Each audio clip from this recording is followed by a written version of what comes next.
एक बड़ी खबर आपको बता देते हैं। भारतीय जनता पार्टी की नई टीम की घोषणा आखिरकार हो चुकी है, जिसका इंतजार किया जा रहा था।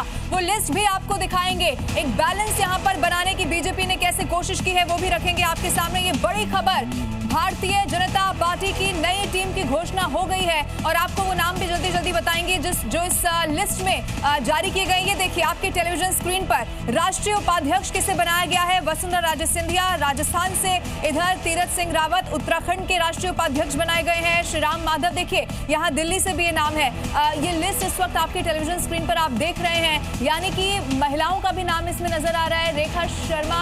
रेखा वर्मा जो कि उत्तर प्रदेश से, चूंकि उत्तर प्रदेश पर इस वक्त इस बार बहुत ज्यादा फोकस भारतीय जनता पार्टी ने किया है। जल्दी जल्दी पहले आपको नाम भी हम बता देते हैं। सबसे ऊपर आपको नजर आएगा वसुंधरा राजे सिंधिया, जो कि पूर्व में मुख्यमंत्री रही है राजस्थान की। नीरज पांडे इस वक्त हमारे साथ लाइव मौजूद है, सीधा रुक करते हैं। नीरज जल्दी से पहले इस लिस्ट के बारे में बताइए कि कौन कौन से नाम है और क्या इस लिस्ट से इस वक्त समझ में आ रहा है। जल्दी से बताइए नीरज। गजेंद्र पटेल नया नाम है जिनको पार्टी ने एंट्री दी है राष्ट्रीय महासचिव के रूप में। हरीश द्विवेदी का नाम कल से जी न्यूज चला रहा है। हरीश द्विवेदी को भी राष्ट्रीय महासचिव बनाया गया। उत्तर प्रदेश से आते हैं, ब्राह्मण चेहरा, बस्ती से 2 बार के सांसद रह चुके हैं। इस बार चुनाव वो हार गए, लेकिन पार्टी उन्हें लगातार काम में लगा रखी थी। पहले अभी तक असम के प्रभारी थे, अभी 2 दिन पहले उनकी चिट्ठी जारी हुई।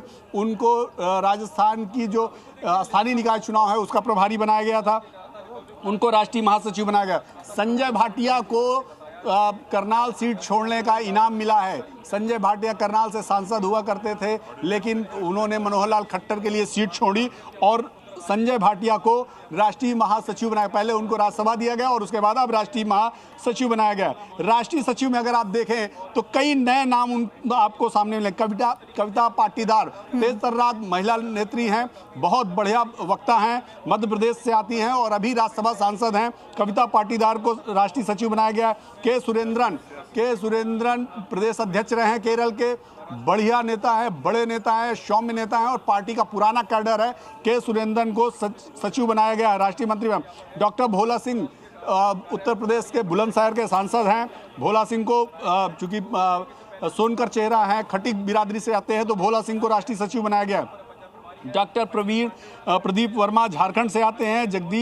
जगदीश ईश्वर भाई पटेल गुजरात, उनको राष्ट्रीय सचिव बनाया गया है। डॉक्टर संदीप पाठक दिल्ली से, संदीप पाठक जो अभी तक आम आदमी पार्टी में बड़े पद में हुआ करते थे, हाल ही में राज्यसभा से इस्तीफा देकर भारतीय जनता पार्टी में शामिल हुए, उनको राष्ट्रीय सचिव के रूप में भारतीय जनता पार्टी ने इनाम दिया है। श्रीमती फंगोन कोन्यांग नागालैंड से आती हैं, राज्यसभा सांसद हैं, उनको पार्टी ने राष्ट्रीय सचिव बनाया। संगीता यादव उत्तर प्रदेश से आती हैं, राज्यसभा सदस्य हैं, उनको भी मंत्री बनाया गया। अनिल एंटोनी को फिर से राष्ट्रीय मंत्री बनाया गया।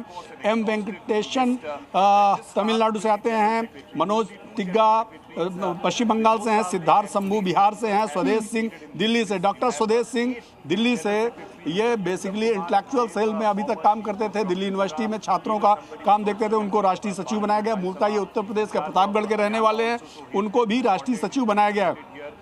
मृगांका देव वर्मन असम से हैं। मृगांका देव वर्मन वहाँ के राज परिवार से भी आती हैं और उनको असम की लीडर हैं, उनको राष्ट्रीय सचिव बनाया गया। रोहन गुप्ता गुजरात से आते हैं, कांग्रेस के राष्ट्रीय प्रवक्ता हुआ करते थे, आईटी सेल देखा करते थे, उनको भी राष्ट्रीय सचिव बनाया गया। जयप्रकाश दिल्ली से, जयप्रकाश को भी राष्ट्रीय सचिव बनाया।